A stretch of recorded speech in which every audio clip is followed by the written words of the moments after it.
mencari jalan. Untuk kendaraan masuk, motor bisa bantu kami untuk muat barang ke pasar. Jagung harga tinggi kan, jalan jelek, harga oto naik.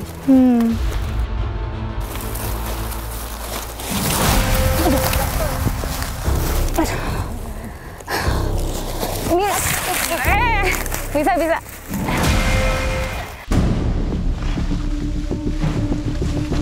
Beginilah kondisinya ketika ada warga yang sakit harus ditandu. Tiap hari kami berangkat sekolah jam 6 pagi dan sampai sekolah jam 7 dengan jalan kaki dari sana jauh.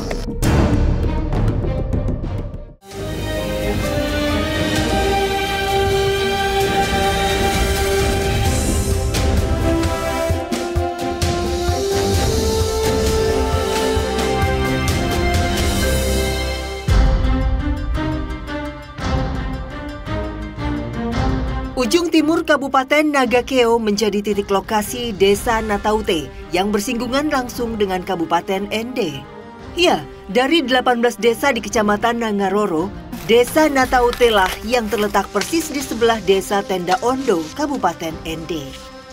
Badan Pusat Statistik mencatat NTT menempati peringkat ketiga provinsi dengan angka kemiskinan tinggi sebesar 20,5%. Hal ini selaras dengan kondisi masyarakat yang berada di wilayah perbatasan antar kota dan kabupaten di NTT.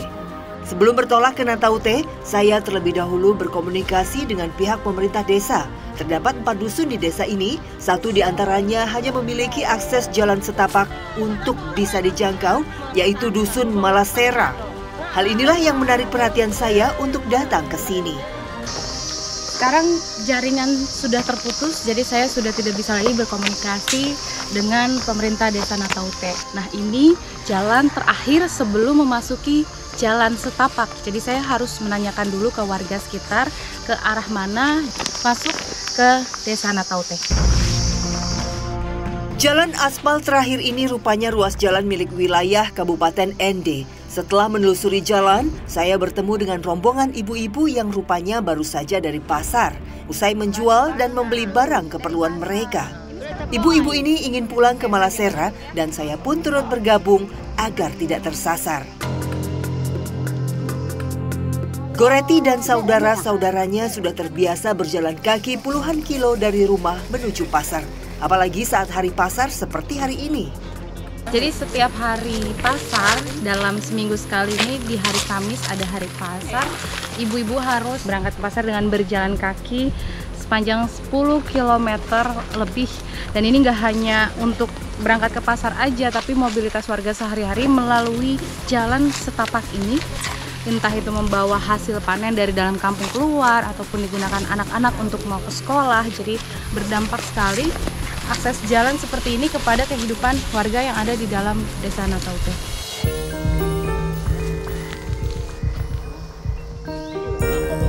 Di tengah perjalanan, terdapat Sungai Malasera yang harus kami seberangi.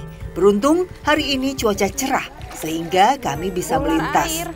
Tak ada jembatan, hanya sungai lebar yang membentang. Saya sungguh tidak memahami bagaimana ibu-ibu ini bisa dengan tangguh diterpa kondisi seperti ini. Kira-kira berapa kilo lagi kita sampai ke rumah? Tidak sampai 1 kilo. Ini udah dekat berarti ya? Sudah dekat. Nah, Mama kalau pergi ke pasar memang biasa jalan kaki kayak gitu? Jalan kaki. Jalan kaki? Ya, bolak-balik jalan kaki. Memang nggak ada jalan untuk bisa pakai kendaraan gitu mah kalau mau ke pasar? Tidak ada. Kalau kami turun, pikul dengan kelapa, junjung, pokoknya segala macam barang yang kami perlu menjual harus junjung, pakai tenaga. Kalau ada kuda, muat dengan kuda. Kalau air lewat, kami bisa jalan. Kalau air menurun, kami bisa. Tapi basah semua. Sampai di Nangamboa, kami naik off-road. Terus dengan basah begini. Pakaian basah. Setiap hari ke pasar selalu begini? Begini. Itu apa yang Mama rasakan? Capek. Ya. Kami rasa capek, berhenti dulu, berjunjung lagi. Kepengenan kami supaya kami jangan capek-capek, kami minta jalan. untuk kendaraan masuk, motor bisa bantu kami untuk muat barang ke pasar. Jembatan belum ada yang mau seberang ke kampung kami, kan ada sungai. Jembatan tidak ada, terpaksa kami berhenti. Tunggu air turun dulu baru kami bisa lewat, kalau tidak kami tidur di sebelah. Usai berjalan kaki hampir 8 km, kami akhirnya tiba di dalam kampung Malasera, Desa Nataute. Perjalanan yang harusnya dapat ditempuh hanya 1 jam dengan kendaraan bermotor menjadi 2 jam waktu tempuh karena hanya bisa dilewati dengan jalan kaki.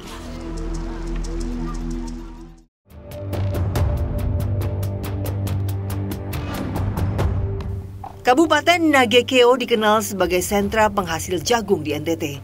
Sejak dulu, varietas jagung mudah tumbuh di wilayah dataran tinggi seperti di sini.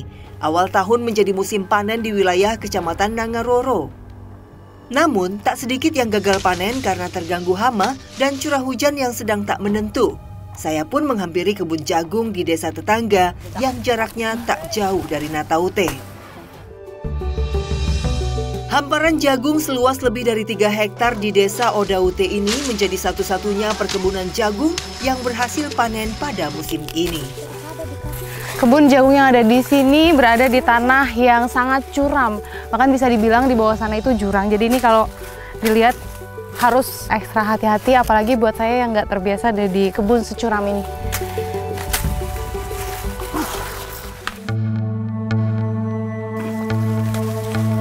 Rata-rata tumbuhan jagung di sini ditanam tidak menggunakan pupuk. Ketinggian tanah mencapai 1.800 di atas permukaan laut sudah membuat jagung tumbuh subur walau hanya ditanam di atas lahan tak ada hujan. Kondisi kontur tanah perbukitan menukik biasa dihadapi oleh para petani jagung di sini. Tetapi tidak dengan saya. Kerap kali saya terpleset sebab tingkat kecuraman bisa mencapai 180 derajat. Ini kondisinya sudah mulai turun hujan di kebun, jadi kita harus segera bawa yang tadi kita panen itu untuk dikupas di atas. Ayo, Mama, jalan. Silakan. Ya, ini mah pakai tongkat.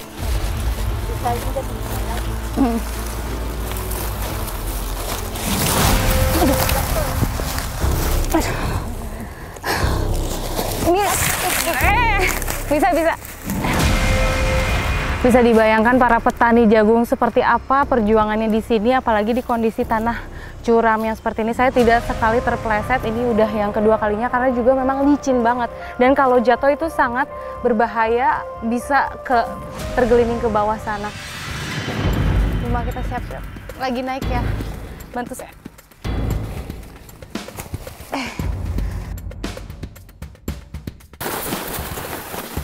Elis dan keluarganya biasa menghabiskan waktu hingga seharian penuh di kebun. Meski resiko seringkali dihadapi, dirinya pantang menyerah. Saat panen seperti ini, ia bisa menghasilkan 30-50 kg jagung per hari. Namun sayang, kini harga jagung di pasaran sedang turun drastis. Pernah nggak sih ngalamin jatuh atau terpleset gitu saat lagi di kebun? Jatuh, bangun kembali. Pernah tapi? Nggak kapok, Mama? Luka-luka lagi. Luka-luka. Tanaman ini berapa kali panennya? 1 kali 1 tahun. Cuma sekali? Ya, cuma sekali. Dalam setahun? Ya, setahun. Kalau bibitnya ini pakai apa? Pupuk, butuh pupuk atau apa biasanya? Tidak butuh pupuk. Tanah hasilnya tidak pupuk. Nah, untuk sekarang harga jagung gitu, Mama, di pasar tuh berapa sih? 1 kilo 7.000. 7.000? 1 kilo, Mama? Murah banget. Nah, ini Mama jualnya langsung ke pasar atau gimana? Naik oto, pick up tadi pergi jual di pasar. Naik mobil? Naik mobil. Ya, mobil ini maksudnya artinya ada ongkos lagi dong? Ongkos PP 40. Pulang pergi 40.000. Mama jual 1 kilo cuma 7.000. Nah, dengan jalannya susah lagi. Ya, Mama dengan kondisi gini ya, harga pasar yang selalu menentukan dan harganya tuh rendah. Usaha Mama kayak gini. Saya aja ini udah kewalahan banget gitu, Mama, sampai harus pegangan kayak gini karena saya takut jatuh ke bawah. Jadi apa sih Mama harapannya melihat kondisi kayak gini gitu? Jagung harga tinggi kan, jalan jelek, harga oto naik, semuanya mahal sekali. Jagung harga masih murah, sebaunya jagung harga mahal, tinggi. Supaya bisa bayar oto, mereka kebutuhan kami hari-hari. Saat usai memetik jagung siap panen, kini saatnya mengupas dan mengumpulkannya di keranjang atau karung. Tak jarang, jagung yang sudah diambil ternyata busuk. Jagung yang ditanam ini jenisnya organik, jadi benar-benar tidak memakai pupuk dan berada di udara yang dingin. Tapi sayang sekali di sini tidak sedikit hasil panennya ini dimakan hama. Yang ini sudah busuk seperti ini dan gak cuma 1-2 biji tapi banyak.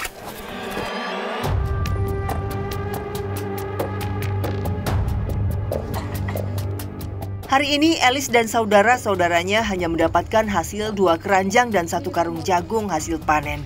Di perjalanan pulang, kami bertemu dengan salah seorang penampung yang hendak bertolak ke pasar. Pak, ini kita mau jual, bisa kah? Bisa. Setelah ditimbang, hasil yang didapat yakni 35 kilo yang setara dengan Rp245.000. Terima kasih. Makasih Pak ya.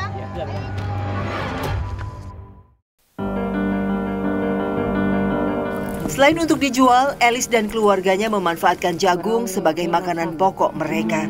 Hari ini kami mengolah jagung bose atau jagung yang dilunakkan.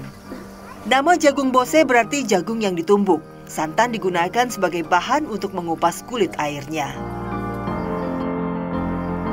Jagung bose juga dikenal kaya manfaat, seperti melancarkan pencernaan. Pada zaman dulu, jagung bose termasuk makanan yang disuguhkan pada hari besar saja. Kini sajian jagung bose mudah dibuat dan tidak membutuhkan waktu lama.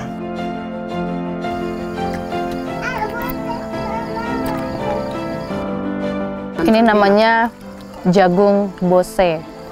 Di seluruh tanah Flores terkenal. Tapi kalau saya melihatnya ini seperti sup jagung pakai daun kelor. Rasanya gurih karena ada santan dan garam. Masaknya juga mudah sekali dan bahan-bahan yang digunakan sederhana. Ini pas banget kalau lagi istirahat saat berkebun.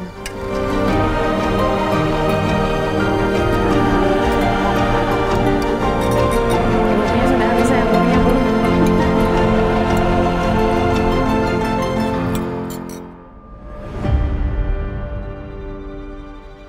Buruknya infrastruktur di Desa Nataute berdampak pada aspek kesehatan. Tak ada fasilitas kesehatan memadai di sini, sehingga ketika ada yang sakit dan membutuhkan pertolongan medis, hanya bisa dibawa ke puskesmas kecamatan yang jaraknya pun tidak dekat. Sinta, wanita parubaya ini jatuh sakit tak berdaya dan harus ditangani oleh dokter. Keluarganya pasrah menunggu warga yang hendak bergotong royong untuk menandu nenek Sinta keluar dari desa. Beginilah kondisinya ketika ada warga yang sakit harus ditandu dan ini akan dibawa ke puskesmas yang ada di kecamatan, yaitu di Kecamatan Nangaroro. Ini kita harus berjalan kaki dulu sebelum sampai di jalan yang bisa diakses mobil. Sini Bang. Iya.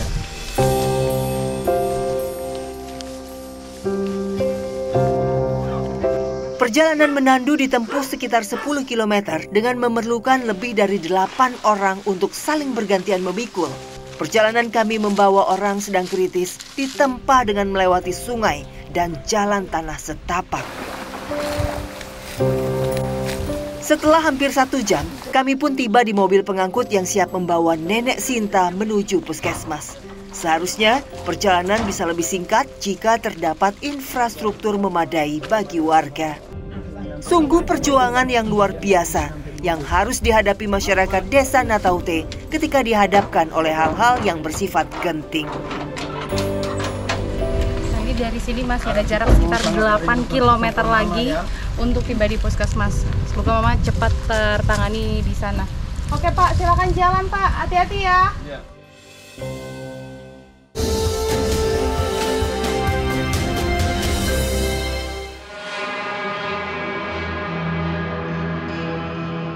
Kehadiran Sungai Malasera yang mengelilingi pemukiman warga menjadi berkah tersendiri.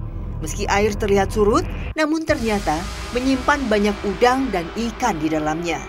Sungai yang memiliki panjang lebih dari 20 km ini menjadi tempat warga dusun Malasera menggantungkan hasil pencarian mereka sebagai lauk untuk dimakan sehari-hari.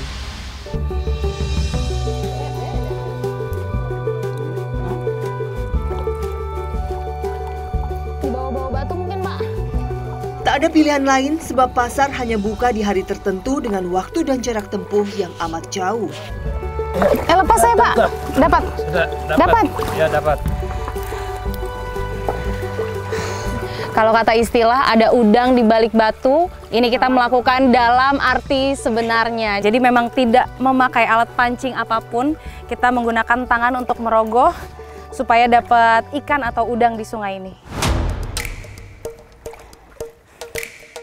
Kebersamaan dan kekompakan warga dusun Malasera seolah membuat lupa sejenak akan keadaan sehari-hari yang sebetulnya penuh ironi.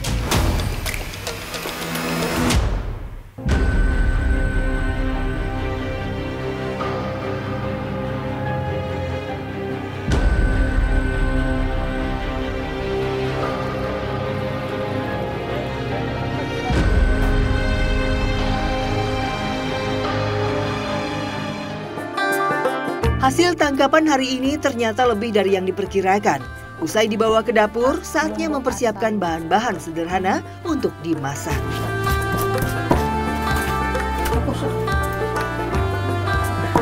Ini hasil tangkapan kami di sungai. Udangnya lumayan banyak, bonus ikan yang besar ini. Sekarang mau kita olah menjadi masakan kuah asam. Itu banyak.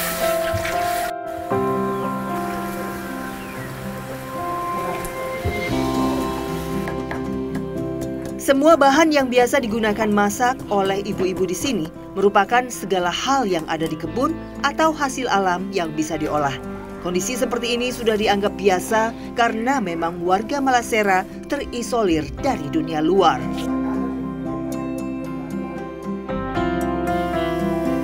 Nasi sama piring.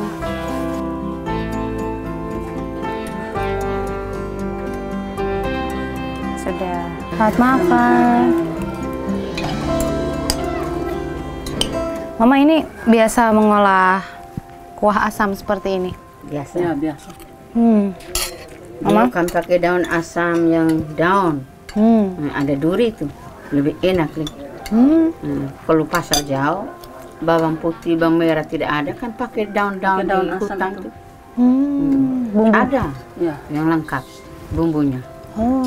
Kalau apa namanya, dapat udang dari sungai ini sering, Mama? Sering. Nah, emang kenapa kalau masalahnya, maksudnya kalau beli lauk lain atau apa, kenapa? Kalau kami uang tidak ada, kan pergi cari di kali. Cari di kali saja. Udang, kepiting, belut, ikan. Cari sendiri. 1-2 ekor pulang, masak untuk lauk. Kami manfaatkan.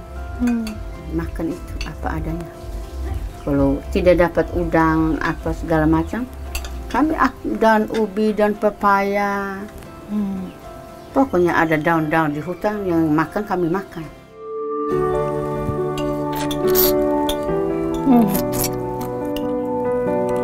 Yang lain juga kepingin.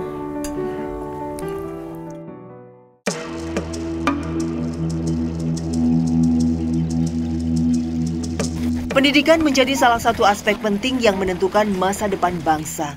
Sayangnya, tidak semua anak bisa mendapat akses pendidikan dengan mudah, seperti anak-anak di desa Nataute yang setiap harinya harus menempuh perjalanan tidak dekat dengan berjalan kaki menuju sekolah. SDK Malasera menjadi satu-satunya sekolah dasar di wilayah Nataute. Namun, 25% siswa berasal dari desa tetangga yang berada di Kabupaten Ende. Meski menempuh perjuangan yang luar biasa, anak-anak tidak patah semangat. Satu-satunya infrastruktur jembatan yang ada untuk menuju ke desa Nataute ini dianggarkan oleh Kabupaten Ende. Artinya jembatan ini milik kabupaten tetangga, bukan Kabupaten Nagekeo. Inilah fasilitas yang digunakan untuk anak-anak menuju ke sekolah. Yuk, hati-hati. Setiap hari, Afin dan teman-temannya harus berangkat lebih awal karena jaraknya yang paling jauh dari sekolah. Di usianya yang amat dini, Afin mengerti bahwa seberat apapun rintangan yang ia hadapi menuju sekolah bukanlah halangan agar tetap bisa menimba ilmu. Ini Afin kayak gini setiap hari? Iya. Setiap hari? Iya. Jalan kaki ke sekolah? Iya. Itu apa sih yang Afin rasain? Capek, lelah. Itu memang kalau jalan kaki kira-kira berapa jauh Kak dari rumah? 2 kilometer. Kakak boleh nggak tahu ceritanya Afin kalau ke sekolah itu gimana setiap harinya? Setiap hari kami berangkat sekolah jam 6 pagi dan sampai sekolah jam 7. Habis itu kami serbang sungai dengan itu jalan kaki dari sana jauh. Tapi kalau sekarang jembatannya kira-kira gimana menurut Alvin, bahaya nggak? Karena kan ini apa, jembatan gantung, jembatan kayu ya. Iya. Kalau dilewatin bareng teman-teman kadang suka bercanda-bercanda, jembatannya jadi bergoyang. Itu gimana menurut Afin? Menurut saya kalau bisa buat itu jembatan yang baru yang bisa membuat roda 4. Itu kalau lagi hari hujan atau apa itu gimana kalau berangkat ke sekolah? Kami tidak karena banjir, karena diluapi air. Jadi kalau hujan nggak sekolah? Tidak. Tidak. Iya. Tapi guru-guru di sekolah tahu? Tahu. Tahu karena kebanjiran? Iya. Bisa minta itu motor jemput. Bisa membuat jalan aspal, jembatan. Usai 1 jam perjalanan, Afin dan teman-temannya tiba di sekolah dan disambut oleh jajaran guru.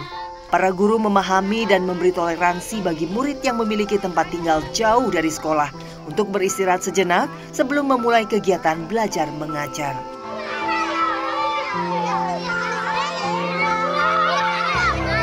Seperti inilah kondisi di SDK Malasera. Setiap harinya anak-anak tetap dipenuhi dengan keceriaan dan juga semangat yang tinggi walaupun harus menempuh jarak yang jauh untuk menuju ke sekolah mereka. Ikutan dong boleh? Sini ya, tarik juga aku ya. Tarik-tarikan kan?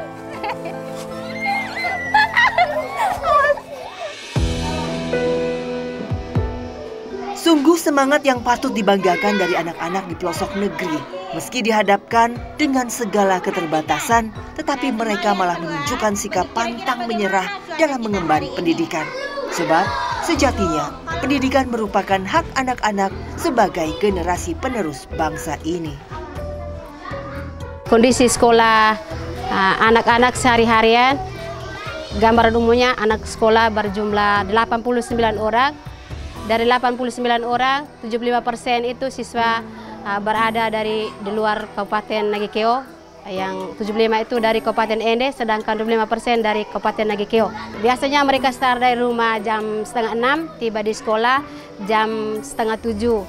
Kita proses KBM di dalam kelas jam 7.30, sedangkan selama 30 menit mereka istirahat dulu.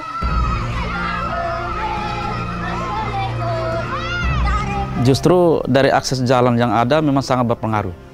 Yang pertama itu dari mobilisasi ekonomi masyarakat. Ketika jalan yang kita lewati seperti alami tadi, tentu pergerakan perekonomian juga bermasalah. Juga berdampak juga bagaimana anak-anak kita menimba ilmu dengan jangkauan yang begitu sulit. Lalu mereka diharapkan untuk mendapatkan pelajaran yang baik, tetapi membutuhkan waktu yang begitu panjang dan mereka menyiapkan diri untuk masuk kelas. Tentu kesiapan secara batin, secara psikologis mereka menerima pelajaran Bapak Ibu Guru juga ikut terganggu. Pemerintah Kabupaten Nagekeo akan membangun kolaborasi dengan pemerintah tetangga, yaitu Kabupaten Ende. Karena akses jalan masuk yang berada itu adalah menjadi tanggung jawab pemerintah Kabupaten Ende. Dan itu butuh komunikasi efektif antar pimpinan daerah, sehingga anak-anak yang menikmati pendidikan SDK Malasera tidak mengalami kesulitan.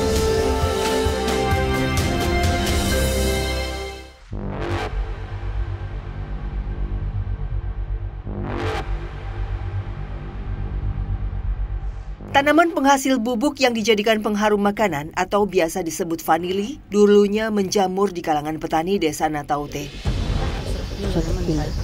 Harganya bahkan bisa mencapai jutaan rupiah per kilogram. Nah, ini memang kayak gini maksudnya satu tangkai ya? Kayak begitu, pakai Oke. tangkai, tidak pakai berbiji bukan. Iya, iya, pakai iya. tangkainya ya. Oke. Namun proses tanam dan kawin silang tumbuhan ini rupanya bukanlah hal yang mudah. Apalagi masa panennya hanya 1 kali dalam setahun. Tak jarang para petani pun gagal panen akibat hama. Kini petani vanili di Nataute populasinya sudah sedikit karena diberi harga rendah oleh penampung. Belum lagi resiko gagal panen amat tinggi. Yang ini tua sudah bisa, sudah wangi, sudah matang ya. Populasi vanili di desa Nataute sekarang sudah semakin berkurang karena harga di pasaran yang semakin rendah. Nah, ini masih ada vanili yang bisa dipetik, yaitu yang warnanya hijau tua seperti ini. Namun sayangnya di sini tidak diolah, melainkan dijual dalam bentuk langsung seperti ini. Beruntung saya mendapat kesempatan bertemu Windah, salah satu petani vanili yang masih bertahan. Meski jumlah panen tidak sebanyak dulu, tetapi Windah tetap mengerahkan upaya di tanaman ini karena memiliki nilai tersendiri untuk dirinya. Kenapa sih sekarang mulai sedikit ya katanya yang bertanam vanili ini di sini? Kenapa tuh? Karena harganya menurun. Gitu. Jadi petani itu susah untuk menanam ini karena harganya turun. Nah, apa sih faktor yang bikin harga jadi turun di sini gitu? Itu karena busuk buah. Setelah tanam, setelah dikawin itu langsung busuk buah karena serangga. Bu Indah pernah gagal panen? Iya pernah. Pernah? Iya. Terus itu gimana? Ya mau bagaimana cari solusi, kita beli obat, semprot dia. Kalau dari vanili ini, mencukupi nggak sih Bu Indah buat kehidupan sehari-hari gitu? Untuk kehidupan sehari-hari ya tidak mungkin kan, karena vanili ini kan setahun sekali saja. Kebutuhan ini ya tiap hari. Harapan Ibu apa sih Bu? Harapan kami supaya vanili ini harganya agak meningkat supaya kehidupan kami setiap hari itu berbeda. Supaya bukan bedanya ini apa, tapi bedanya hidupnya kami agak meningkat sedikit karena kami itu petani. Hidup hanya dengan vanili. Usai memetik vanili di kebun, kini saatnya dijemur sebelum dijual. Sebetulnya, vanili dengan bentuk buah tanpa dikeringkan sudah bisa dijual, tetapi berbeda harga dengan vanili yang sudah dikeringkan. Namun yang menjadi dilema, jika dikeringkan, bobot vanili akan lebih ringan ketika ditimbang. Proses pengeringan vanili tidak dilakukan di terik sinar matahari secara langsung, melainkan di bawah atap ruangan. Hal ini untuk menjaga aroma vanili agar tetap harum. Dah, ini udah bisa kita jual ya Mama ya? Yuk. Vanili yang sudah kering kini kami bawa ke penampungan setempat.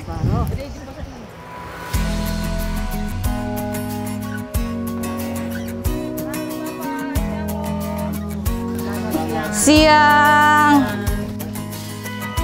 Usai ditimbang, hasil yang didapat Windah dan teman-temannya hanya Rp100.000 atau setara 1 ons saja. Ini Ibu. Terima kasih Bapak. Dihitung dulu Ibu. Sungguh memilukan. Padahal potensi tanaman vanili sebetulnya amat besar dan bisa dioptimalkan oleh warga jika mendapatkan perhatian khusus dari pihak berwenang.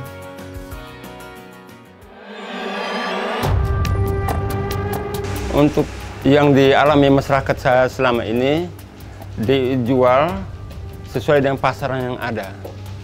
Yang menjadi kendala pasaran sekarang, petani menjualnya sesuai dengan harga pasaran.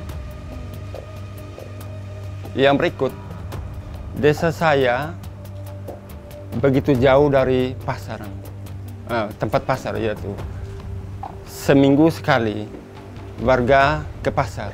Tolong memperhatikan Indonesia secara keseluruhan. Walaupun sekarang memang pembangunan sudah merata, tapi sangat yang diharapkan oleh masyarakat desa Nataute yaitu aspek jalan dan infrastruktur lain yang membantu desa Nataute sehingga seperti yang dirasakan oleh desa-desa lain. Kondisi terisolir dan penuh ironi yang dihadapi tak membuat surut semangat warga desa Nataute yang seolah berjuang sendiri untuk tetap gigih dan memperoleh kehidupan yang mencukupi.